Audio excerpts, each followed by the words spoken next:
فقال السلام عليك يا فاطمة فقلت عليك السلام قال إني أجد في بدني ضعفا فقلت له أعوذك بالله يا أبتاه من الضعف فقال يا فاطمة ائتني بالكساء اليماني فغطيني به فأتيته بالكساء اليماني فغطيته به وصرت أنظر إليه وإذا وجهه يتعالى له كأنه البدر في ليلة تمامه وكماله.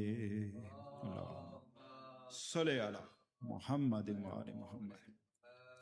فما كانت إلا ساعة وإذا بوالدي الحسن عليه السلام قد أقبل وقال السلام عليك يا أمه فقلت وعليك السلام يا قرة عيني وثمرات فؤادي فقال يا أمه إني أشم عندك رائحة طيبة كأنها رائحة جدي رسول الله صلى الله عليه وآله فقلت نعم إن جدك تحت الكساء فأقبل الحسن نحو الكساء وقال السلام عليك يا جده يا رسول الله أتأذن لي أن أدخل معك تحت الكساء فقال وعليك السلام يا والدي يا صاحب حوزي قد أذنت لك فدخل معه تحت الكساء.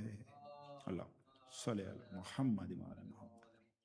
فما كانت إلا ساعة وبوالدي الحسين عليه السلام قد أقبل وقال السلام عليك يا أمه فقلت وعليك السلام يا قرة عيني وثمرات فؤادي فقال لي يا أمه إني أشم عندك رائحة طيبة كأنها رائحة جدي رسول الله فقلت نعم إن جدك وحقل تحت الكساء فدنا الحسين نحو الكساء وقال السلام عليك يا جده السلام عليك يا من اختار الله أتأذن لي أن أكون معكم تحت الكساء فقال وعليك السلام يا والدي ويا شافع أمتي قد أذنت لك فدخل معهما تحت الكساء. اللهم صل على محمد وآل محمد. فأقبل عند ذلك أبو الحسن علي بن علي طالب وقال السلام عليك يا بنت رسول الله فقلت وعليك السلام يا أبا الحسن ويا أمير المؤمنين فقال يا فاطمة إني أشم عندك رائحة طيبة كأنها رائحة أخي وابن أمي رسول الله فقلت نعم ها هو مع ولديك تحت الكساء فأقبل علي نحو الكساء وقال السلام عليك يا رسول الله أتأذن لي أن أكون معكم تحت الكساء قال وعليك السلام يا أخي ووسيي وخليفتي وصاحب لوائي قد أذنت لك فدخل علي تحت الكساء. صلی محمد وآل محمد. ثم أتيت نحو الكساء وقلت السلام عليك يا أبتاه يا رسول الله أتأذن لي أن أكون معكم تحت الكساء قال وعليك السلام يا بنتي ويا بزتي قد أذنت لك فدخلت تحت الكساء. اللهم صل محمد وعلى محمد. فلما اكتملنا جميعا تحت الكساء أخذ برسول الله بطرافي الكساء فأومأ بيد اليمنى إلى السماء وقال اللهم إن هؤلاء أهل بيتي وخصتي وحمتي واللهم هم لحمي ودمهم دمي يؤلموني ما يؤلمهم ويحزنوني ما يحزنهم انا حرب لمن حارباهم وسلم لمن سلماهم وعدو لمن عداهم ومحب لمن احبهم انهم مني وانا منهم فاجعل صلواتك وبركاتك ورحمتك وغفرانك ورضوانك علي وعليهم واذهب عنهم الرجس وطهرهم تطهيرا اللهم صل على محمد وعلى محمد. فقال الله عز وجل يا ملائكتي ويا سكن سماواتي إني ما خلقت سماء مبنية ولا أرضا مدحية ولا قمرا منيرا ولا شمسا مضيئة ولا فلكا يدور ولا بحرا يجري ولا فلكا يسري إلا في محبة هؤلاء الخمسة الذين هم تحت الكساء. فقال الأمين جبرائيل يا رب ومن تحت الكساء. فقال عز وجل هم أهل بيت النبوة ومعدن الرسالة هم فاطمة وأبوها وبالها وبنوها. اللهم صل على محمد وآل محمد. فقال جبرائيل يا ربي أتزان لي أن أحبط إلى الأرض لأكون معهم سادسا. فقال الله نعم قد أذنت لك. فهبط الأمين جبرائيل وقال السلام عليك يا رسول الله العلي الأعلى يقرئك السلام ويخصك بالتحية والإكرام ويقول لك وعزتي وجلالي إني ما خلقت السماء مبنية ولا أرض مدحية ولا قمرا منيرا ولا شمسا مضيئة ولا فلكا يدور ولا بحرا يجري ولا فلكا يسري إلا لأجلكم ومحبتكم وقد أذن لي أن أدخل معكم فهل تأذن لي يا رسول الله؟ فقال رسول الله عليك السلام يا أمين وحي الله إنه نعم قد أذنت لك. فدخل جبرائيل معنا تحت الكساء. فقال لأبي إن الله قد أوحى إليكم يقول إنما يريد الله ليذهب عنكم الرجس أهل البيت ويطهركم تطهيرا. اللهم صل على محمد وآل محمد. فقال علي الأبي يا رسول الله أخبرني ما لجلوسنا هذا تحت الكساء من الفضل عند الله. فقال النبي صلى الله عليه وآله والذي بعثني بالحق نبيا واصطفاني برسالة نجيا ما ذكر خبرنا هذا في محفل من محافل أهل الأرض وفيه جمع من شيعتنا ومحبينا إلا ونزلت عليهم الرحمة وحفت بهم الملائكة واستغفرت لهم إلى أن يتفرقوا. فقال علي عليه السلام إذا والله فزنا وفاز شيعتنا ورب الكعبة.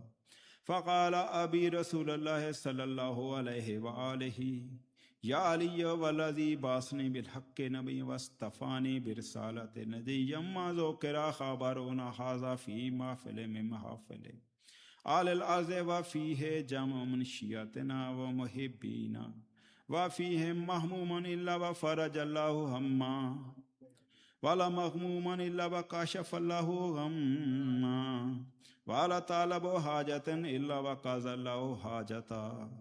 فقال علي عليه السلام إذنا والله فزنا وسويدنا وكذلك شيعتنا فاذوا وسويدوا في الدنيا والآخرة ورب الكعبة. اللهم صل على محمد وآل محمد. بشیر بھائی کی صحت و سلامتی کے لیے بلند ترین صلوات. اللهم صل على محمد وآل محمد وعجل فرجهم.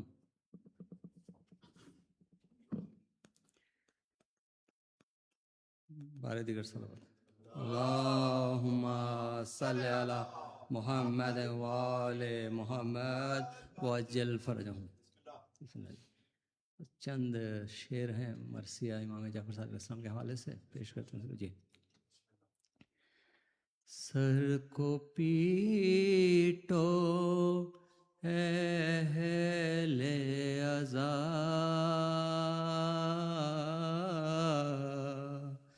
سر کو پیٹو اہل عزا،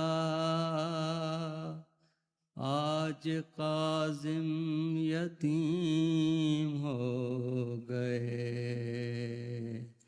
آج کاظم یتیم ہو گئے، باپ کا سر سے سایہ اٹھا،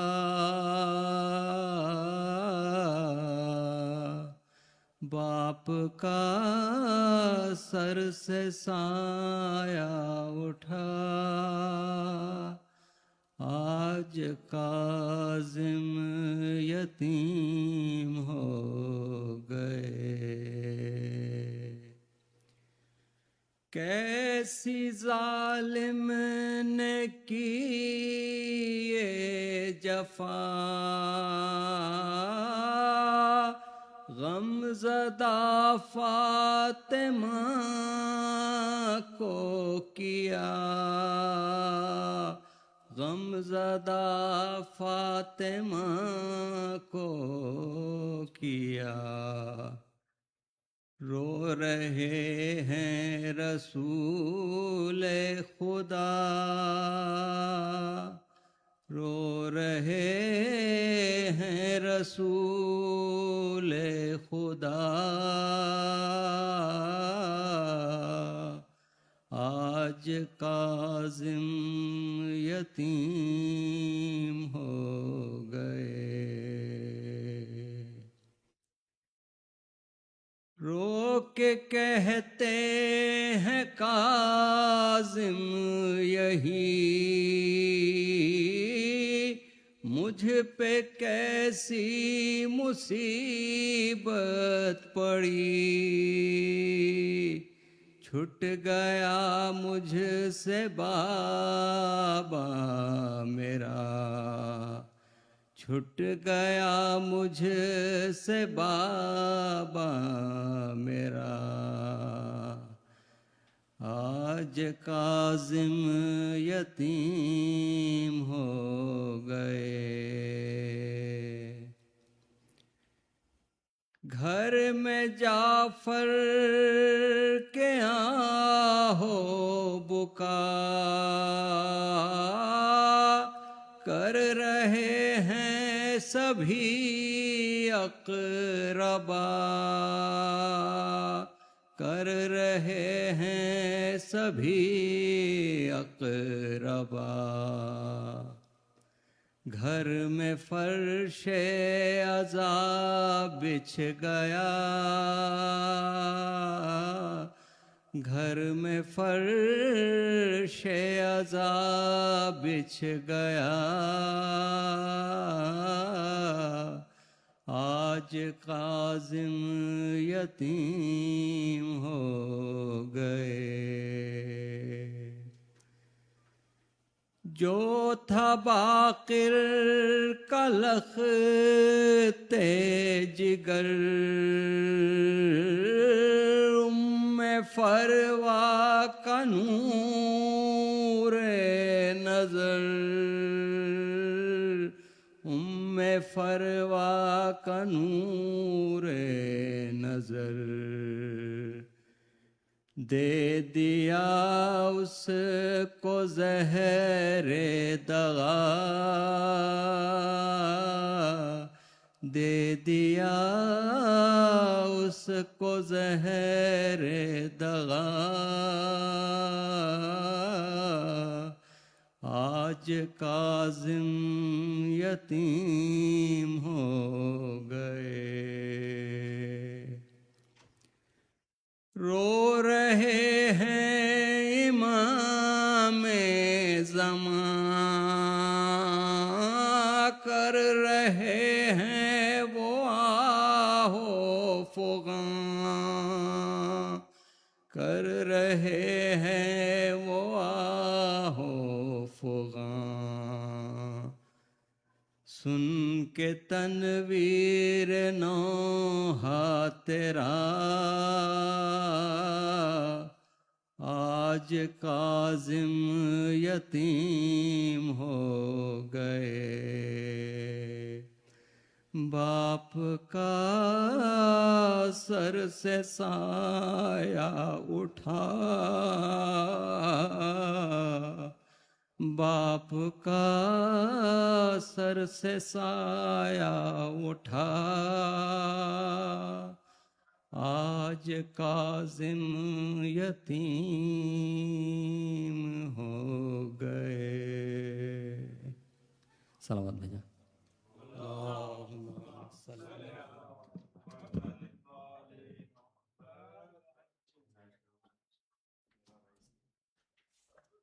نظر کی صحت و سلامتی کے لیے بلند ترین صلوات۔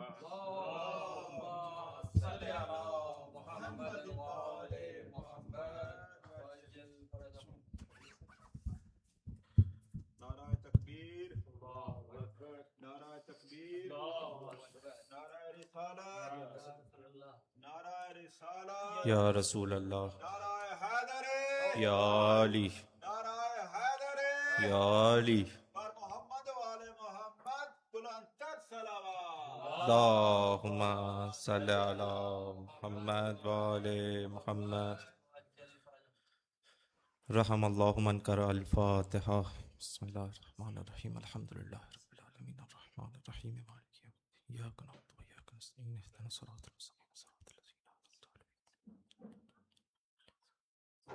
اعوذ باللہ من الشیطان اللعین الرجیم، بسم اللہ الرحمن الرحیم، لا حول ولا قوة الا باللہ العلی العظیم، الحمد للہ رب العالمین، والصلاة والسلام علی اشرف الانبیاء والمرسلین، سیدنا و نبینا حبیب قلوبنا و طبیب نفوسنا، شفیع ذنوبنا ابی القاسم مصطفیٰ محمد، اللہم صلی علی محمد وآل محمد وعلی آلہ الطیبین الطاہرین المعصومین، سیما بقیت اللہ العظم، روحی و ارواحنا لہ الفدا، ولعنت اللہ علی اعدائہم اجمعین من یوم عداوتہم الی یوم لقاء اللہ۔ اما بعد فقد قال اللہ تعالی فی کتابہ الحکیم و فرقانہ المجید، بسم اللہ الرحمن الرحیم، هو الذی انزل السکینۃ فی قلوب المؤمنین لیزدادوا ایمانا مع ایمانہم وللہ جنود السماوات والارض کان اللہ علیما حکیما۔ صلوات پڑھے محمد وآل محمد۔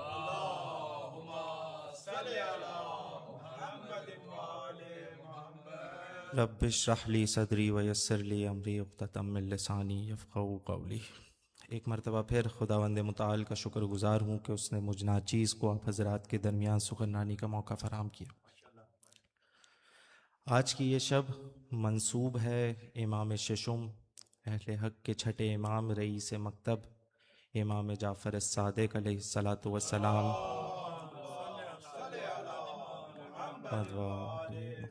کی شہادت کے عنوان سے، اور اسی مناسبت سے میں اپنی اور آپ تمام حضرات کی جانب سے اپنے وقت کے امام صاحب الزمان حضرت حجت ابن الحسن عجل اللہ تعالی فرجہ الشریف کی بارگاہ میں تعزیت اور تسلیت عرض کرتا ہوں۔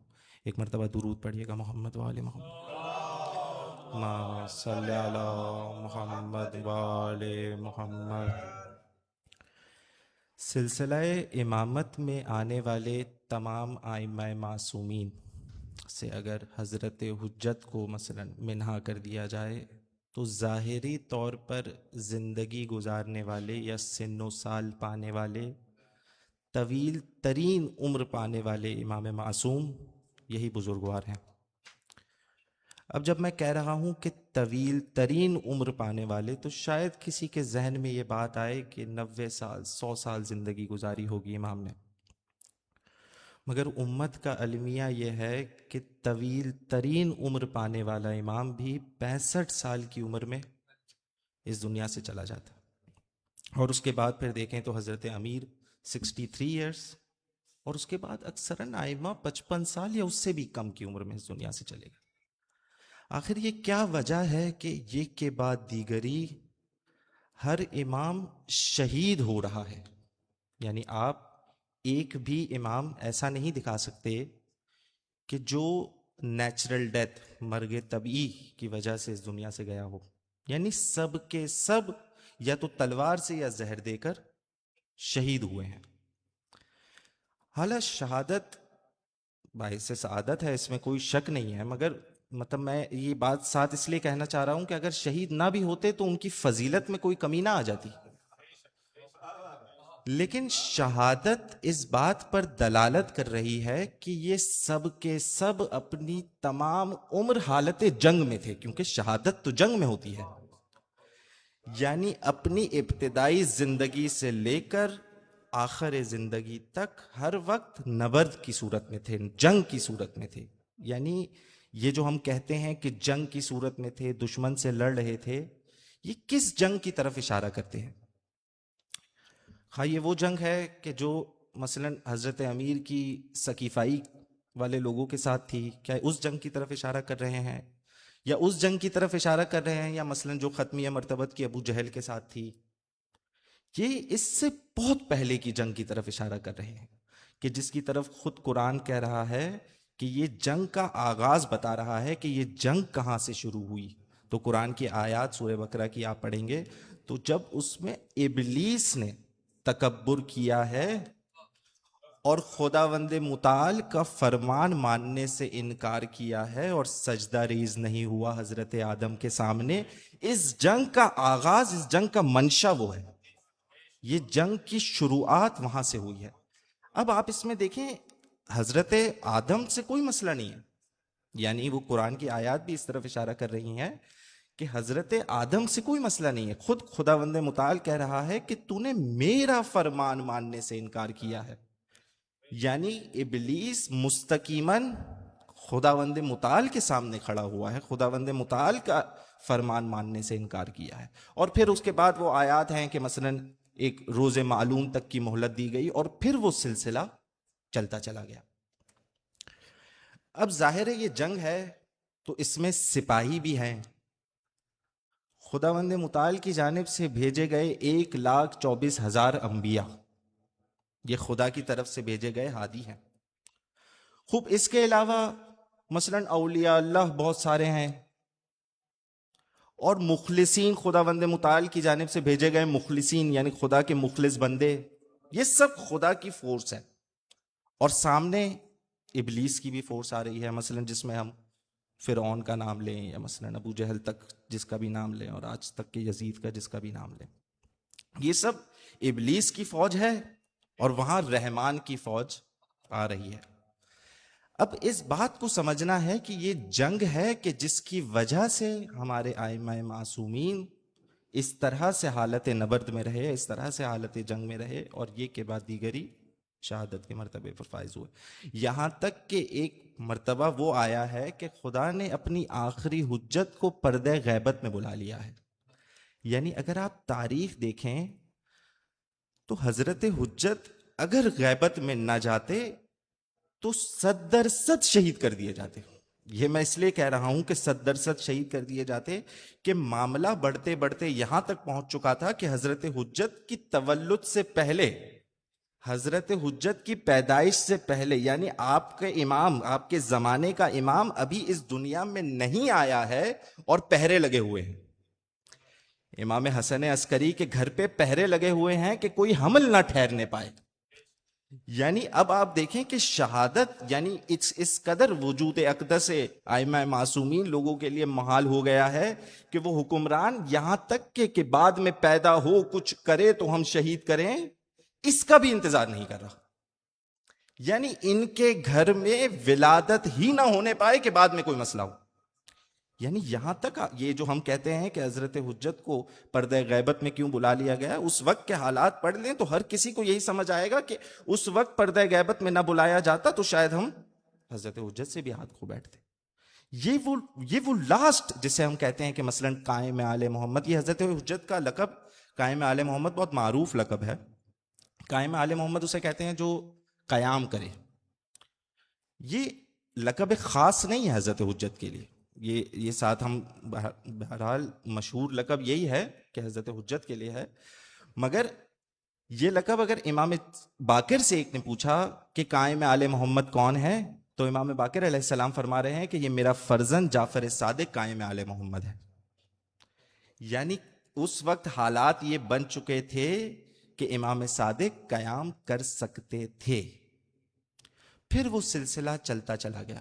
آپ دیکھیں کہ جس جنگ کی طرف میں اشارہ کر رہا ہوں, یہ جنگ چلتی بڑھتی چلی گئی ہے, اور اس کے بعد پھر ایک وقت آیا ہے کہ جب خدا کہہ رہا ہے یوم اکملت لکم دینکم,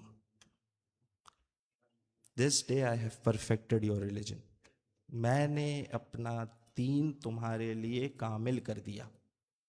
یعنی اب یہ آیات عیسیٰ پہ نازل نہیں ہوئی ہیں, یہ آیات موسیٰ پہ نازل نہیں ہوئی ہیں, یہ آیات ختمی مرتبت پہ نازل ہوئی ہیں. یعنی اس وقت وہ ٹائم ہے کہ جس میں خداوند متعال نے, کیونکہ اگر آپ قرآن کو دیکھیں تو قرآن یک ششم یعنی 1/6 آف دا قرآن بنی اسرائیل کے واقعات آپ کے سامنے بیان کرتا ہے. یعنی بنی اسرائیل نے جو غلطیاں کی ہیں وہ غلطیاں آپ نے نہیں کرنی ہے. اس کا مطلب یہ ہوا کہ بنی اسرائیل اس وقت جس سے لڑ رہے تھے آج بھی وہ موجود ہیں. یعنی آج بھی کوئی فرعون, ورنہ تو یہ واقعہ مجھے کیوں بتا رہے ہیں؟ یعنی اس سے اگر سملر میرے پاس کوئی سینیریو نہیں ہے تو یہ واقعہ میرے کس کام کا؟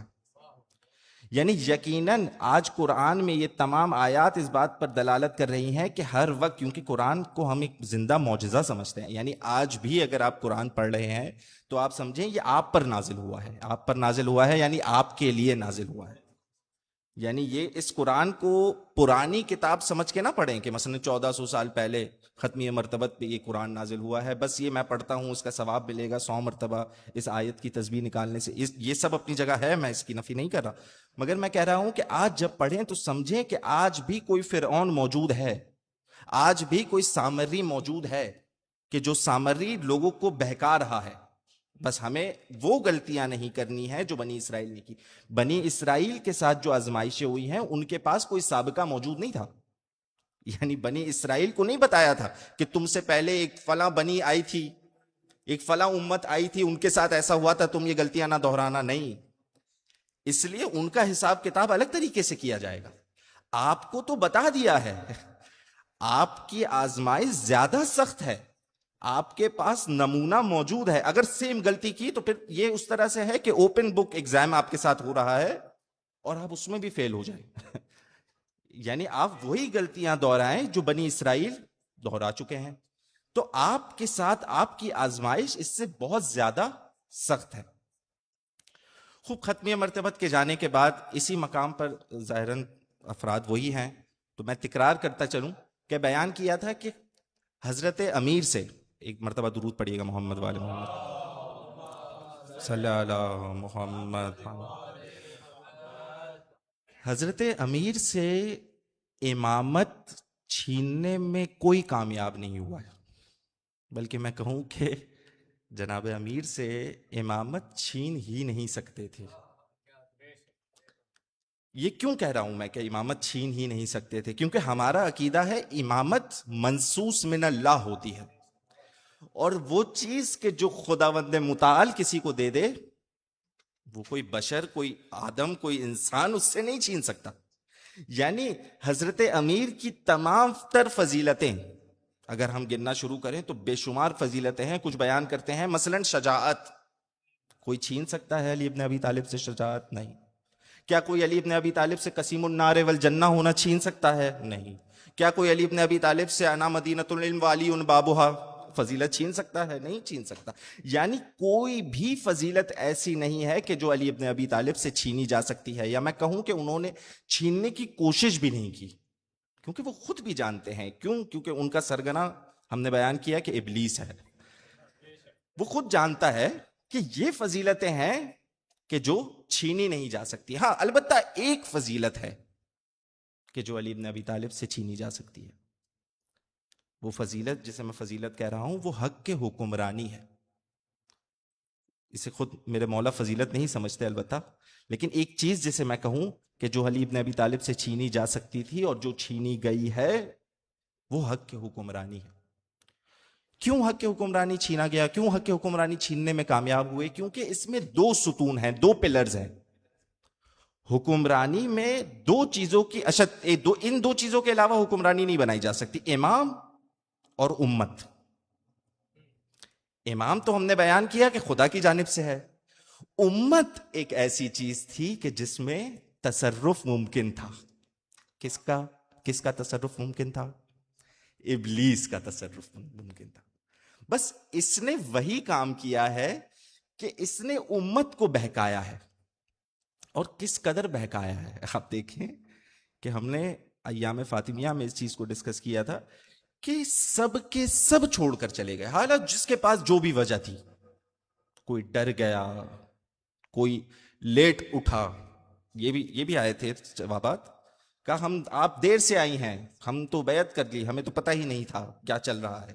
یعنی اتنی غفلت میں تھے کہ پتہ ہی نہیں تھا. یہاں تک کہ امت اتنی غفلت کا شکار ہوئی ہے اور اتنی منحرف ہوئی ہے کہ انحراف کا وہ عالم ہے کہ آپ دیکھیں کہ وہ ظلم صرف ایک چیز لی ہے علی ابن ابی طالب سے، حق کے حکمرانی، اور وہ ظلم ڈھایا ہے کہ جس کی مثال آج تک نہیں ملتی. ایک مرتبہ درود پڑھیے گا محمد والا.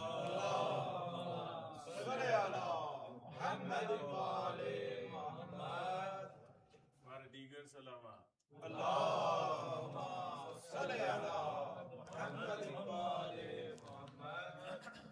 ابھی حق کی حکمرانی اتنی امپورٹنٹ چیز کیوں ہے؟ اتنا ضروری کیوں ہے؟ چاہیے آپ کے پاس باقی تمام فضیلتیں تو ہیں، ایک آپ سے صرف حکمرانی کا حق تو چھینا ہے. ٹھیک ہے، جانے دیں اس کو. ہم آج 1400 سال گزر گئے ہیں، آج تک آپ غم منا رہے ہیں اس بات پر کہ حق کے حکمرانی علی ابن ابی طالب سے چھین لیا گیا. آپ دیکھیں کہ اگر کسی مچھلی کو یہ سمجھانا ہو کہ پانی کیا ہوتا ہے تو جب تک وہ پانی میں ہے اسے سمجھانا بہت مشکل ہے. جب پانی سے نکال دیں گے تو اسے پانی کی اہمیت کا اندازہ ہوگا. اب جب حق کے حکمرانی علی ابن ابی طالب سے چھینا گیا ہے تو اب دیکھیں آج، یعنی میں اس وقت کی تو بات ہی نہیں کر رہا، آج 1400 سال گزرنے کے بعد ہم کس مقام پر پہنچے ہیں کہ اپنے آپ کو کعبے کا والی کہنے والے حکمران ہے نا، بالآخر عرب ممالک اپنے آپ کو مسلمانوں کا حکمران کہتے ہیں نا، وہ اس وقت موجود دنیا کا سب سے پست ترین شخص گھٹیا الفاظوں میں یاد کر رہا ہے. یعنی آپ نے علی ابن ابی طالب سے حق کے حکمرانی چھینا ہے اور پھر ایسے کو دیا ہے کہ جسے شرم نہیں آ رہی کہ وہ خود گھٹیا ہے اور تمہارے لیے گھٹیا ترین لفظ استعمال کر رہا ہے. یہ اگر مسلمانوں سے پوچھیں تو مسلمانوں کا تو حکمران ہے نا اس وقت، والی مکہ، والی مدینہ، پتہ کیا کیا ان کے لیے القاب استعمال کیے جاتے ہیں. تو یہ وہ وقت ہے کہ آج آپ سمجھ سکتے ہیں کہ مچھلی کو پانی سے نکال دیا گیا ہے. اب دیکھیں کہ کس طرح تڑپ رہی ہے امت مسلمہ. اب لوگوں کو سمجھ آ رہا ہے. آج تو پھر کچھ لوگوں کی، آج میں دیکھتا ہوں مثلا سوشل میڈیا پر کہ کافی کچھ لوگوں کی آنکھیں کھلی ہیں، لوگ سمجھ رہے ہیں باتوں کو. مگر اصل بات دیکھیں، اگر ہم اس طرح سے سوچیں کہ حق کی حکمرانی لے لیا تھا تو چوتھا خلیفہ تو بنا دیا تھا. نہیں، یہ حکمرانی ویسے نہیں ہوگی. یہ حق کے حکمرانی جس کی ہم بات کر رہے ہیں، یہ 100% آپ نے ماننا ہوگا کہ منصوص من اللہ، یعنی اللہ کی طرف سے بھیجا ہوا سمجھ رہا ہوں. یہ شرائط کے ساتھ یہ جتنی قدغنیں لگائی گئی تھی علی ابن ابی طالب پر، اس طرح سے بنانے سے کوئی فائدہ نہیں. اور یہ حکمرانی کبھی چھینی بھی نہیں جا سکتی. یعنی چھینی، بنی امیہ تو چھینتے ہی ہیں، ظلم کے ذریعے سے ہی اپنے ہاتھ میں لیتے ہیں، مگر خدائی لوگ کبھی چھینتے نہیں ہیں. تلوار کے ذریعے سے کبھی بھی حکمرانی نہیں لیں گے. کیمپین کریں گے، کیونکہ دوسرا پلر امت جب تک آمادہ نہیں ہوگا ہمارا مقصود نہیں اچیو ہوگا. ہمارا مقصود کیا ہے، ہم کیوں چاہ رہے ہیں، یہ اتنی بات ہم کر رہے ہیں، حکمرانی چاہیے، حق کے حکومت علی ابن ابی طالب کا ہونا چاہیے. کیوں ہونا چاہیے؟ خود میرے مولا سے پوچھتے ہیں. ایک دن اپنے جوتوں کو پیوند لگا رہے تھے، اپنے جوتوں کی مرمت کر رہے تھے، سی رہے تھے اپنے پھٹے ہوئے جوتے. صحابی کی طرف دیکھ کر کہتے ہیں کہ حکومت کرنا میرے لیے اس پھٹی ہوئی جوتی سے بھی بدتر ہے. اگر تمہاری اصلاح مقصود نہ ہوتی تو میں کبھی حکومت نہ کرتا. یعنی خود امیر المومنین بتا رہے ہیں کہ تمہاری اصلاح مقصود ہے. اس سے ایک بات سمجھ آ رہی ہے کہ اصلاح، امت کی اصلاح کے لیے حکومت کا ہونا ضروری ہے. حضرت امیر، ورنہ حضرت امیر اتنی، جو حضرت امیر کی نظروں میں اتنی پست چیز ہے کہ جس کے بارے میں خود مولا کہہ رہے ہیں کہ پھٹی ہوئی جوتی سے بھی زیادہ پست ہے، تو آپ کیوں لینا چاہ رہے ہیں؟ کیونکہ کہہ رہے ہیں کہ امت کی اصلاح اس پر ڈیپینڈنٹ ہے. یعنی حکمرانی اس لیے ضروری ہے کہ امت کی اصلاح ہو. اور مقصد نہائی، یہ تمام ہادیان الہی جو خدا کی طرف سے بھیجے گئے ہادی ہیں، ان سب کا مقصد نہائی یعنی فائنل مقصد یہی امت کی اصلاح ہے. آپ دیکھیں کہ آپ کو 61 ہجری میں یہی جناب امیر کے فرزند جناب حسین ابن علی آپ کو یہ کہتے ہوئے سید الشہداء نظر آ رہے ہیں، خرجت لإصلاح فی امت جدی. میں خروج کر رہا ہوں. کس لیے کر رہے ہیں مولا خروج؟ کہاں میں خروج کر رہا ہوں؟ اصلاح فی امت جدی، اپنے جد، اپنے نانا کی امت کی اصلاح کے لیے. یعنی سب کچھ جو ہو رہا ہے وہ ہو رہا ہے اصلاح کی خاطر، اور اس میں الگ الگ طریقوں سے ہوا ہے. یعنی خود حضرت امیر کو اگر ہم دیکھیں تو مثلا 27 سال گھر میں بیٹھ گئے، خانہ نشین ہو گئے، اس میں بھی اصلاح چھپی ہے، ڈھونڈنی ہے آپ نے. اس کے بعد ہم دیکھیں کہ امام حسن مجتبی صلح معاویہ کے ساتھ جو صلح کی ہے، صلح معاویہ، اس میں بھی اصلاح چھپی ہے آپ کے لیے. آپ اس میں ڈھونڈیں. آپ خود سید الشہداء قیام کر رہے ہیں، اس میں بھی آپ کے لیے اصلاح چھپی ہے. خود صحیفہ سجادیہ لکھ رہے ہیں امام سجاد، اس میں بھی اصلاح چھپی ہے. یعنی ہر امام نے جو کچھ کیا ہے وہ واضح طور پر بتایا ہے کہ مقصد ہمارا آپ کی اصلاح ہے. اور آپ کی اصلاح مقصد کیوں ہے؟ کہ وہ معاشرہ تشکیل پائے، کہ جس طرف ہم نے اشارہ کیا کہ اس جنگ کی ابتدا ابلیس کی اور رحمان کی جنگ ہے، تاکہ وہ معاشرہ تشکیل پائے کہ جس کے بعد ابلیس اپنے ہتھیار ڈال دے کہ اس معاشرے کو اب نہیں بہکایا جا سکتا. یعنی یہ سب کچھ ہو رہا ہے اس معاشرے کی تشکیل کے لیے کہ جو معاشرہ واقعاً اشرف المخلوقات ڈیزرو کرتے ہیں. ہم نے انحراف کا شکار ہو کر اتنا دور نکل آئے ہیں کہ آج آپ اور میں شاید ایک انڈیویجول زندگی کو پسند کرنے لگے ہیں. اپنے کام سے کام رکھو، کسی کے چکر میں بولنے کی ضرورت کیا ہے، کوئی کچھ کر رہا ہے اسے کرنے دو. یہ معاشرہ خدا نہیں چاہتا تھا. یہ میں اس لیے اتنے دعوے سے کہہ رہا ہوں کہ یہ معاشرہ خدا نہیں چاہتا تھا، کہ اگر یہ معاشرہ چاہتا ہوتا تو یہ نورانی ہستیاں شہادتیں نہ دیتی. بھائی ہم بھی اس طرح زندگی گزار سکتے تھے. یعنی آپ دیکھیں کہ ایک مرتبہ خود آپ سید الشہداء کے قیام کو دیکھیں. کربلا تو ماشاءاللہ معروف ہے، ہر کسی نے سنی ہوئی ہے. آپ سید الشہداء کے قیام کو دیکھیں. بہت مرتبہ سید الشہداء کو موقع ملا ہے کہ امام آپ واپس چلے جائیں. امام نے کہا نہیں، واپس نہیں جائیں گے. ورنہ کیا امام کے لیے اس وقت، بلکہ میں کہوں کہ اس وقت کے جو فقہا موجود تھے، اس لیے میں فقہا کا لفظ استعمال کر رہا ہوں کہ واقعاً عالم مانا جاتا تھا، لوگ اپنے فقہی مسائل کے لیے ان سے رجوع کیا کرتے تھے، وہ امام کو ایڈوائز دیتے ہوئے نظر آ رہے ہیں کہ امام نہ جائیں، وہاں پہ مار دیں گے. امام کہہ رہے ہیں میں مرنے جا رہا ہوں.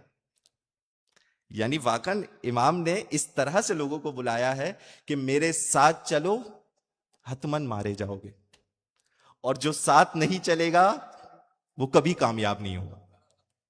یعنی یہ کیسی آفر ہے کہ میرے ساتھ چلو حتمن مارے جاؤ گے. اس طرح لشکر کشی نہیں ہوتی. اگر جس نے لشکر کشی کرنا دیکھی ہے، اس طرح لشکر کشی نہیں ہوتی. لشکر کشی تو اس طرح ہوتی ہے کہ میں نواسہ رسول ہوں، کسی کی مجال مجھے کوئی کچھ کہے چلو، کوئی مارنے کی کوئی جرت بھی نہیں کر سکتا تم لوگ. یہ ہوتا ہے مورال اپ کرنا.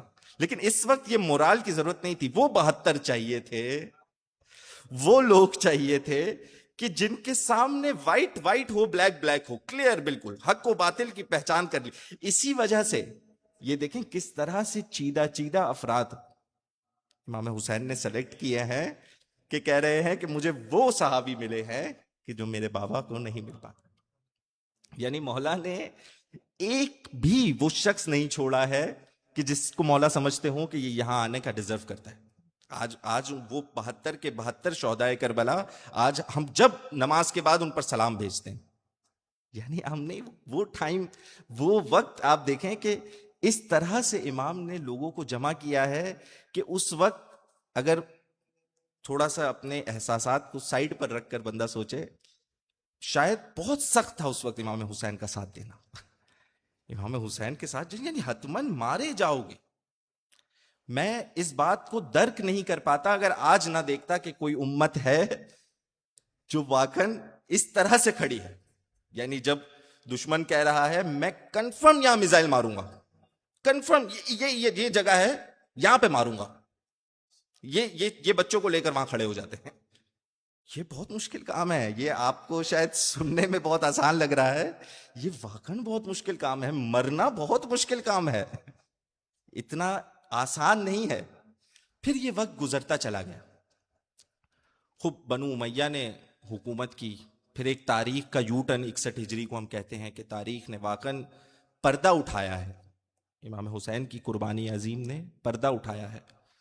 پھر بنو امیہ سے پردہ اٹھا اور یہ سلسلہ بڑھتا چلا گیا. پھر مثلاً امام سجاد کا دور آتا ہے اور پھر امام باقر کا دور آتا ہے. یہ وہ وقت ہے کہ جس میں بنو امیہ آل مروان آپس میں لڑ رہے ہیں، ایک دوسرے کے خون کے پیاسے ہو گئے ہیں اور بھول گئے ہیں کہ بنی ہاشم کو بھی انڈر سرویلنس رکھنا تھا. بس یہ وہ موقع تھا کہ جو امام باقر کو ملا. اور امام باقر نے کیا کیا اس موقع میں؟ کیا تلوار نکال کے لوگوں سے کہا کہ نہیں چلو میرے ساتھ؟ نہیں. سب سے پہلا کام کیا کیا ہے، جو بہت معروف کام امام باقر کا ہے، تاسیس کیا ہے مدرسہ، یعنی درسگاہ تاسیس کی. یہ ایک درسگاہ اسٹیبلش کی. سب سے پہلے لوگوں کو آگاہی دینا ضروری ہے. لوگ سمجھیں، فلسفہ امامت کو سمجھیں. یہ درسگاہ جو ہم کہتے ہیں کہ مثلاً حوزہ علمیہ فقہ کے مسائل صرف بیان کرتا ہے، نہیں، حوزہ علمیہ سب کچھ ہے. جو امام باقر نے جس کی بنیاد رکھی ہے وہ سب کچھ بیان کرتا ہے. یعنی ولایت کے، آپ کے عقائد کے تمام مسائل. آپ یہ دیکھیں کہ امام جعفر صادق کے صلی اللہ محمد والے محمد، امام صادق علیہ السلام کے بہت صحابی ہیں، ہزاروں میں صحابی تاریخ میں ملتے ہیں. اور کوئی معمولی صحابی نہیں ہے. یعنی آپ امام کے صرف شاگردوں کی کارآمدیں دیکھ لیں تو آپ سمجھیں گے کہ ان کا استاد کیا ہوگا. مثلا جابر بن حیان، فادر آف کیمسٹری اسے لوگ کہتے ہیں. تو فادر آف کیمسٹری یعنی آج جو آپ کے سامنے کوئی بھی ایلیمنٹ کے پر جتنی چیزیں نظر آ رہی ہیں یہ جابر بن حیان کی دین ہے. اور جابر بن حیان کس کے سامنے زانو ادب طے کر کے بیٹھا ہے؟ میرے امام کے سامنے. خود اگر ہم دیکھیں ہمارے اہل سنت برادران، ان کے پاس جو موجودہ فقہ ہے وہ ابو حنیفہ خود امام صادق کا شاگرد ہے. یہ شاگرد جو تربیت دے رہے ہیں کبھی بخل نہیں کرتے. یعنی یہ اہل سنت کے امام ابو حنیفہ کو سکھانے میں کوئی بخل نہیں کیا ہوگا. میرے امام نے سب کچھ سکھایا. یعنی آپ دیکھیں کہ اس حد تک سکھایا مگر پہچانتے تھے. یعنی ایک مرتبہ خود یہ ابو حنیفہ امام کی خدمت میں تھا اور کہا یہ عصا رسول اللہ کا عصا ہے؟ امام نے کہا ہاں یہ رسول اللہ کا عصا ہے. وہ عصا چومنے لگا، رسول اللہ متبرک عصا ہے. امام نے آستین اوپر کی، بولا ھذا لحم، یہ گوشت رسول اللہ کا ہے، یہ خون رسول اللہ کا ہے، تجھے یہ عصا نظر آتا ہے؟ یعنی تم عصا چوم رہے ہو، تم یہ نہیں سمجھ رہے کہ میں ہوں میں. یہ وقت یہ کہنا، یہ آپ نے یہ سن لیا نا، یہ بنو امیہ کے دور میں یہ کہنا بہت مشکل تھا. لیکن حالات اب سازگار ہوتے چلے جا رہے تھے. اب کیونکہ میں نے بیان کیا کہ اب کیونکہ وہ آپس میں اتنا لڑ رہے تھے کہ اب امام صادق بہت ساری چیزیں برملا کہہ سکتے تھے. یعنی حج کے مقام پر جہاں سب دور دور سے لوگ آتے ہیں، امام کے شاگرد بھی بہت دور پھیل چکے تھے، وہ حج کے مقام پر تمام امت مسلمہ جو دور سے جمع ہوئی ہے سب کے سامنے کھڑے ہو کر اپنی امامت کا اظہار کرتے تھے. اور نہ صرف یہ کہ اپنی امامت کا اظہار کرتے تھے بلکہ اپنی امامت کو تسلسل دیتے تھے حضرت امیر سے اور پھر خدا تک. کہ ہم منصوص من اللہ خدا کے بھیجے ہوئے لوگ ہیں. مگر یہاں پر پھر ایک مرتبہ وہ جو ہمارے سامنے فوج تیار ہے وہ ابلیسی فوج پھر آ گئی. موقع پرست جسے ہم کہتے ہیں کہ منافقت کی چادر اوڑے ہوئے یہ پھر آئے. اس بار بنو امیہ سے مختلف طریقے سے آئے ہیں. یعنی یہ بنو امیہ کی طرح حضرت امیر کو بعد نماز نعوذ باللہ کوئی غلط الفاظ نہیں استعمال کرتے، بلکہ نسبتیں دے رہے ہیں کہ ہم ان کے ہی وارثین ہیں. یعنی اگر بنو عباس سے پوچھیں تو بنو عباس اپنا بھی 2 شجرہ نسب بیان کیا کرتے تھے. آپ دیکھیں اتفاق ایسا ہے کہ اہل بیت کے سامنے آنے والے ایک سے زیادہ ہی شجرہ نسب رکھ رہے ہیں. وہ بنو عباس سے پوچھتے تھے تو کبھی وہ بیان کرتے تھے، کبھی کہتے تھے کہ ہمارا مثلاً ختمی مرتبت کے چچا عباس، ہمارا سلسلہ نسب ان سے جا کر ملتا ہے. پھر کبھی کہتے تھے نہیں، محمد بن حنفیہ کے ایک شاگرد ہیں ابو عباس اور ہمارا شجرہ نسب ان سے جا کر ملتا ہے. یعنی محمد بن حنفیہ کیونکہ حضرت امیر کے فرزند ہیں تو وہ کہتے تھے کہ وہاں سے مطلب محمد بن حنفیہ کے شاگرد سے مل رہا ہے، اور پھر یہ اپنے آپ کو نسبت دیتے تھے حضرت امیر سے. یہ اب یہ انکار نہیں کر رہے، اب اپنے وقت کے امام کا انکار کر رہے ہیں بس، ورنہ گزشتہ سب کو ماننے کو راضی ہیں. جو چلے گئے ہیں ان سب کو ماننے کو راضی ہیں، صرف موجودہ امام جعفر الصادق کو نہیں مانیں گے، باقی سب کو مانیں گے. اب مسئلہ یہاں ہے کہ جب یہ میدان سجایا گیا ہے، یا میں کہوں یہ زمینہ ہموار کیا گیا ہے، تو امام صادق علیہ السلام اس بات کو سمجھ رہے ہیں کہ یہ موقع پرست آ رہے ہیں. یعنی ایک وقت یہ بنو عباس کا کارمند ابو مسلم خراسانی، ان تاریخ میں اس کا نام بہت زیادہ ہائی لائٹ کیا جاتا ہے کیونکہ اس نے آل مروان کو بہت جسے میں کہوں قتل کیا ہے. پھر یہ جگہیں فتح کرتا ہوا امام کی خدمت میں حاضر ہو گیا. یعنی ابو مسلم خراسانی کو حسنی سادات کا سپورٹ بھی حاصل تھا. حسنی سادات یعنی امام جعفر صادق تو حسینی سادات میں سے ہے نا، تو امام جعفر صادق کی کزنز ہوئے جو حسنی سادات ہیں، ان کا بھی سپورٹ حاصل ہے. یہ امام کی خدمت میں حاضر ہوا، امام سے کہا امام یہ سب کچھ میں نے فتح کیا ہے اور میں آپ کے پاس لے کر آیا ہوں، یہ لے لیں آپ کا ہے. امام نے کہا میں نے کہا تھا تجھ سے یہ کرنے کو. امام مل گئی ہے حکومت یعنی ابو مسلم خراسانی جو دے رہا تھا اسے حکومت ہی کہتے ہیں، سب کچھ تھا وہ. کہا امام یہ لے لیں. امام نے کہا میں نے کہا تھا تجھ سے، اگر یہ خدا نے تجھے دیا ہے تو کون ہے ہمیں دینے والا؟ میں نے تو تجھ سے نہیں کہا تھا یہ سب جا کے فتح کرو. تم سے کس نے کہا تھا؟ کہا منصور نے. کہا منصور کو دے دو، منصور دوانی کی. کہا دے دو اسے. یعنی اس طرح سے نہیں چاہیے، یہ چاہیے شعور کے ساتھ، یہ چاہیے پوری آگاہی امت کے ساتھ. یعنی وہ حکومت بنانی ہے کہ جس میں امت اپنا پورا کردار ادا کرے، نہ یہ کہ کوئی خوف کی وجہ سے آ رہا ہو. نہیں، خوف کی وجہ سے یہ امت تیار نہیں کرنی. پھر امام صادق علیہ السلام نے وہ دور گزارا ہے کہ جب آپ دیکھیں کہ واقعاً صادق آل محمد جب ہم کہتے ہیں، یعنی اس قدر امام کی مقبولیت تھی کہ امام جب کوئی روایت بیان کرتے تھے تو بس کہتے تھے کہہ دیا رسول اللہ نے. بلکہ میں کہوں کہ بعض روایتیں یہاں بھی ہیں، میں محتاط کہہ رہا ہوں کہ بعض روایتیں یہ بھی ہیں کہ کہتے تھے قال اللہ، خدا یہ کہہ رہا ہے، اور لوگ مانتے تھے.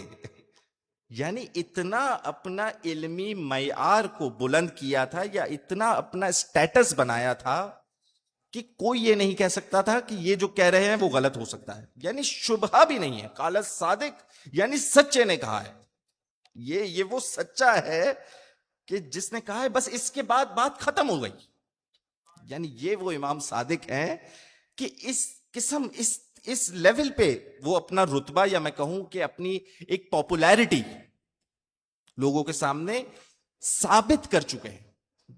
شاگردوں کو تربیت دی ہے، آپ کے سامنے بیان کیا. فادر آف کیمسٹری امام کے سامنے زانو ادب طے کر کے بیٹھ رہا ہے. تو علم کا کوئی ثانی امام کا موجود نہیں تھا.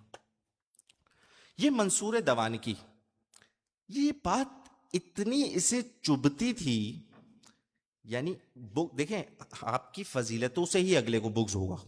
اگر آپ کے پاس کچھ نہیں ہے تو بغض سامنے والا، اسی لیے کہتے ہیں نا کبھی رونمائی نہیں کرنی چاہیے، رونمائی کرتے ہیں تو حاسد پیدا ہوتے ہیں.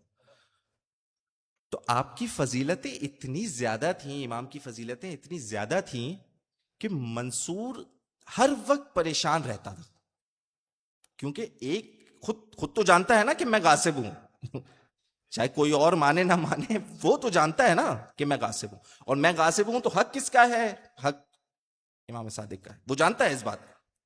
اتنا بغض رکھتا تھا کہ امام علیہ السلام کے سامنے آ کر نعوذ باللہ کہتا ہے کہ قتل اللہ ان لم قتل کا، یعنی اگر میں تمہیں قتل نہ کروں تو خدا مجھے قتل کرے. نعوذ باللہ من ذالک، نعوذ باللہ من ذالک.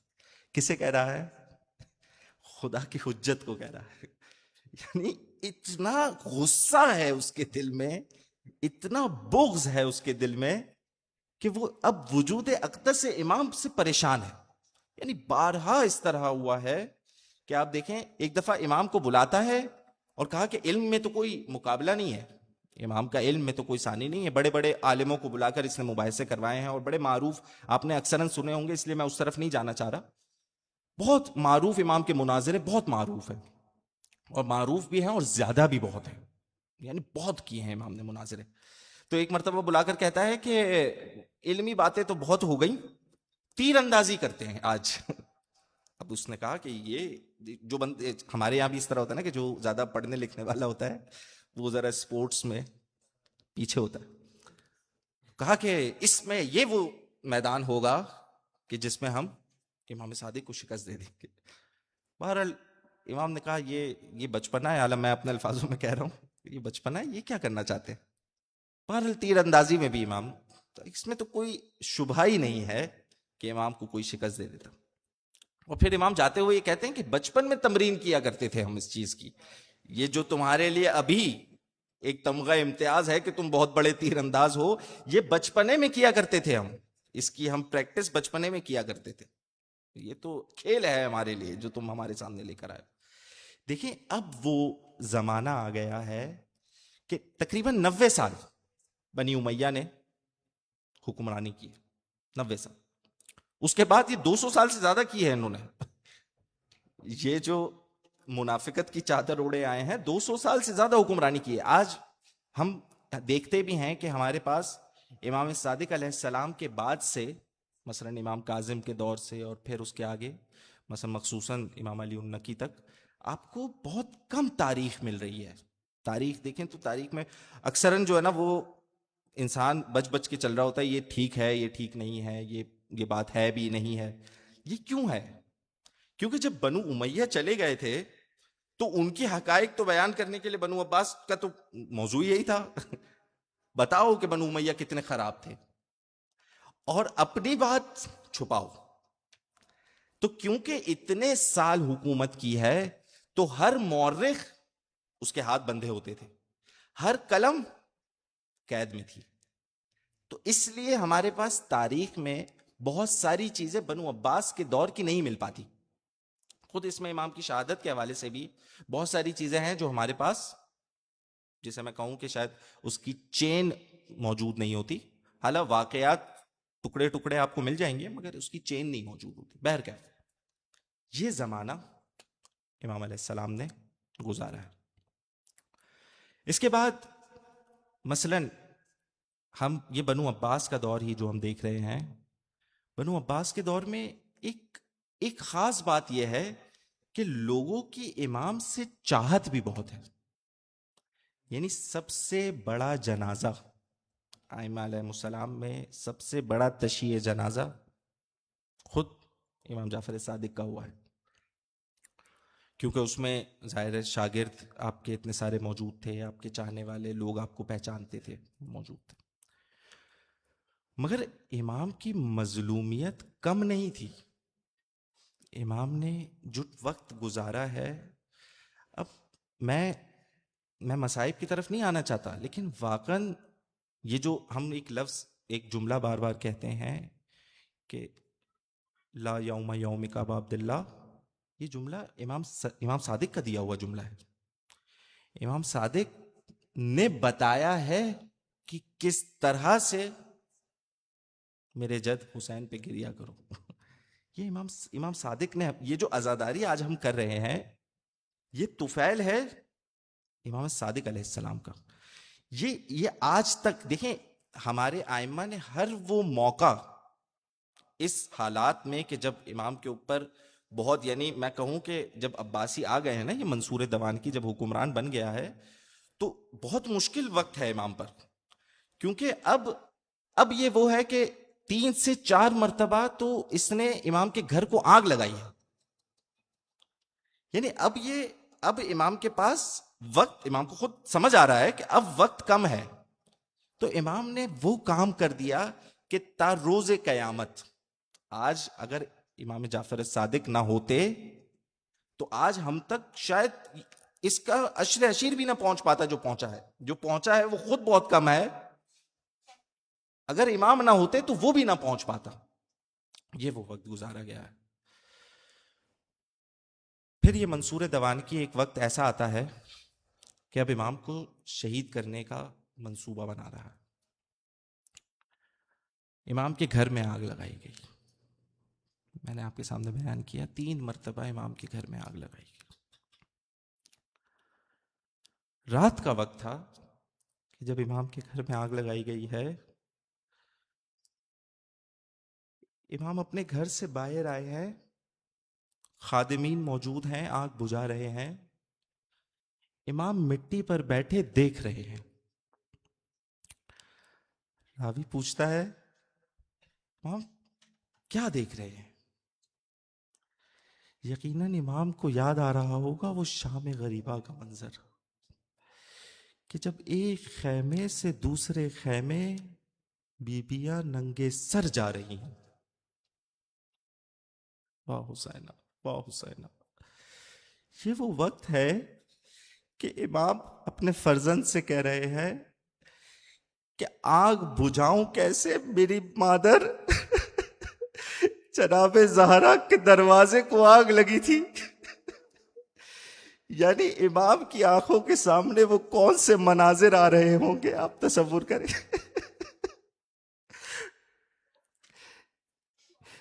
امام علیہ السلام کہتے ہیں کہ جب میرے حسین پر گریا کرو تو زور زور سے یعنی یہ وہ وقت ہے کہ امام علیہ السلام، جب امام کو زہر دیا گیا ہے 3 دن تک امام زہر کے عالم میں رہے ہیں، اور ہر روز گزشتہ روز سے زہر کی کیفیت زیادہ ہوتی تھی. جب یہ زہر بڑھتا چلا گیا تو یہ بات معروف تھی کہ امام صادق کو زہر دیا گیا ہے. امام علیہ السلام کے اطراف میں لوگ موجود ہیں جو امام کو دلاسا دے رہے ہیں، جو امام کے ساتھ موجود ہیں، جو امام کا غم بانٹ رہے ہیں. اس وقت امام کہہ رہے ہیں کہ میرے حسین پر گریا کرنے والا کوئی نہ تھا. یعنی امام صادق کا تشییع جنازہ جس شان و شوکت سے اٹھا ہے، اور اگر ہم کربلا میں 61 ہجری میں دیکھ رہے ہیں تو 3 دن کا بھوکا پیاسا حسین بے گور و کفن کربلا میں پڑا ہے.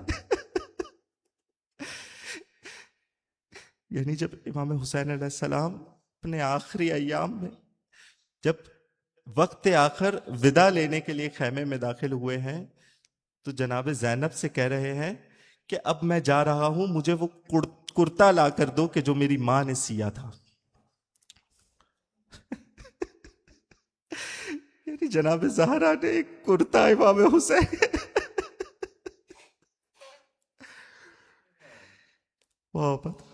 پھر آپ دیکھیں امام صادق علیہ السلام، میں کہوں کہ رونے کے لیے یہ جملہ کافی ہے کہ ایک مرتبہ حاکم وقت امام صادق کو اپنے دربار میں طلب کرتا ہے، منصور دیوان کی اپنے دربار میں طلب کرتا ہے.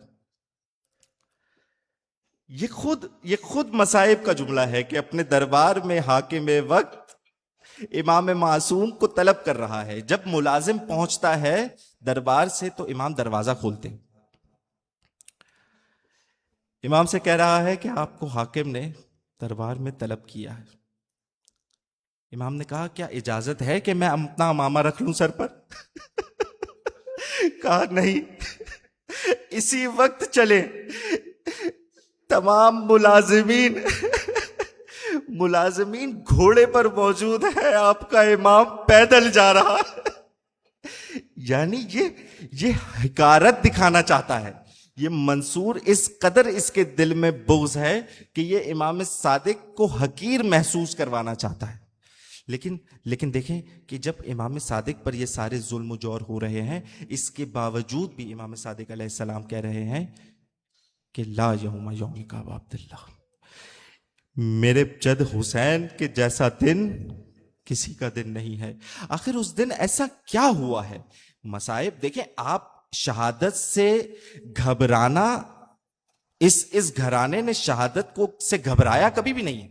دیکھیں جب وقت شہادت آیا، حضرت امیر کہتے ہوئے نظر آ رہے ہیں فزت ورب الکعبہ. اس گھر کے بچے 61 ہجری میں کہتے ہوئے نظر آ رہے ہیں کہ ہمیں موت شہد سے زیادہ شیرین لگتی ہے. اس گھر کی خواتین گھر لٹا چکی ہیں. زینب عالیہ کہہ رہی ہے مار رہی تو اللہ جمیلہ، میں نے خدا کو جمیل پایا ہے. یعنی یہ وہ لوگ ہیں کہ جو شہادت سے نہیں گھبراتے. مگر جب امام سجاد سے پوچھا گیا کہ امام آپ پر سب سے زیادہ مشکل وقت کیا تھا، امام سجاد کہتے ہیں الشام. شام کا وہ دربار ہے کہ جب رسن بستہ بیویوں کو لایا گیا ہے تو شرابی یزید پوچھتا ہے کہ بی بی یہ بی بی کون ہے، یہ بی بی کون ہے. یعنی یہ وہ وقت ہے کہ جب زینب عالیہ اپنا تعارف ایک شرابی میں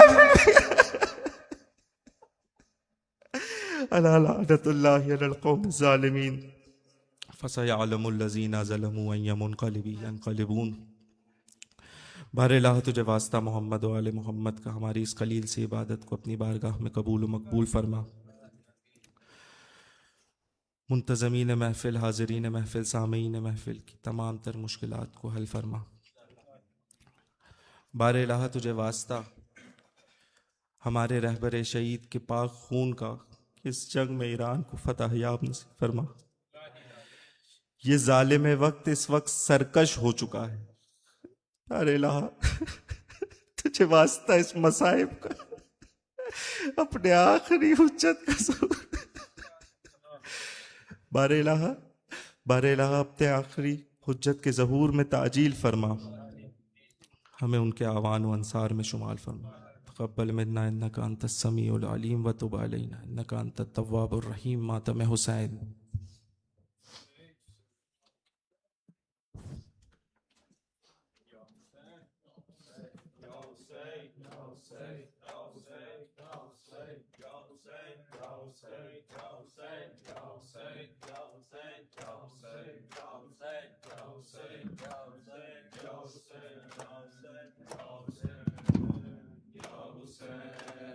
یا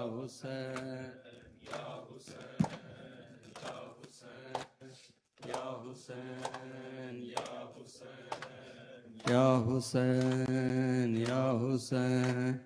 یا حسین یا حسین یا حسین یا حسین یا السلام یا امام السلام یا امام میرے لاکھوں سلام میرے لاکھوں سلام باقر کے لاڈلے کا تابوت اٹھا ہے باقر کے لاڈلے کا تابوت اٹھا ہے باقر کے لاڈلے کا تابوت اٹھا ہے باقر کے لاڈلے کا تابوت اٹھا ہے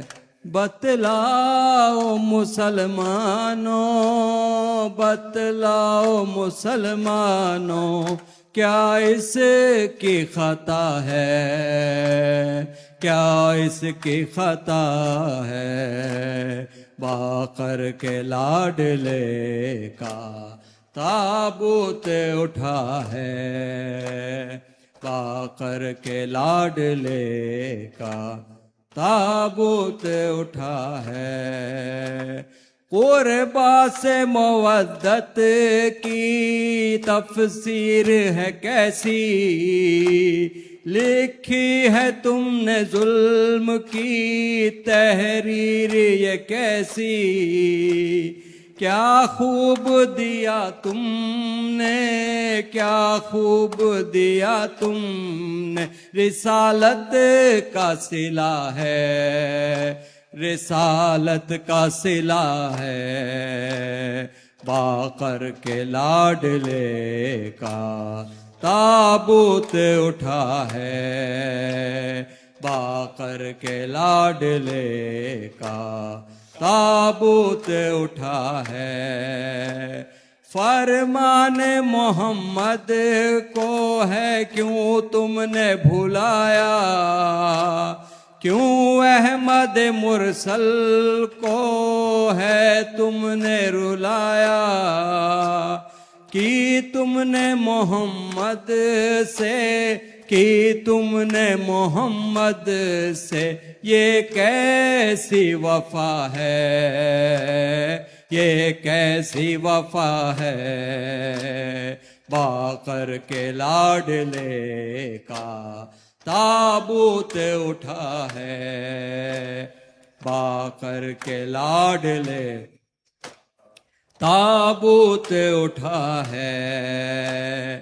کاظم کی یتیمی پہ روتے ہیں دو جہاں، معصوم کی میت پہ زہرا کی ہے فغاں، ہر سو دہر میں ماتم، ہر سو دہر میں ماتم، جعفر کی صدا ہے، جعفر کی صدا ہے، باقر کے لاڈلے کا تابوت اٹھا ہے، باقر کے لاڈلے کا تابوت اٹھا ہے۔ اللہم صلی علی محمد وعلی عجل فرجہم۔ السلام علیکم یا ابا عبداللہ، السلام علیکم یا ابن رسول اللہ، السلام علیکم یا ابن امیر المومنین و ابن سید البصر۔